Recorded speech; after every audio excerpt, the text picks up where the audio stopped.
સૌથી વધારે દુઃખ ને કષ્ટ ક્યારે થાય? જ્યારે આપણો જ પોતાનું લોહી, આપણા જ પોતાના પરિવારના સભ્ય જ્યારે ક્યાંક આપણો વિશ્વાસઘાત કરી નાખે છે. એ સહેવું એક માતા પિતા માટે કે એક પતિ કે પત્ની માટે અસહનીય હોય છે.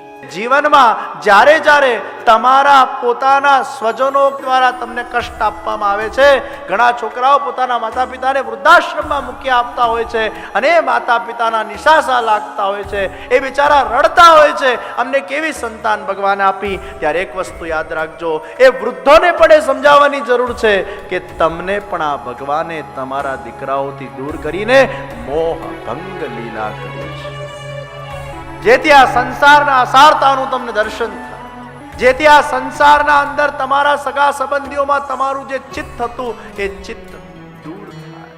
અને કેવી રીતે દૂર થાય? યા તો મૃત્યુથી થાય, અને યા આવી કોઈક ઇન્સિડન્ટ થાય તો તમારું મન ખાટું થાય ને એમાંથી ચિત્ત તમારું નીકળે. આ ભગવાનની મોહ ભંગ લીલા છે. એનો સ્વીકાર કરીને પછી તમારા ચિત્તને ઈશ્વર તરફ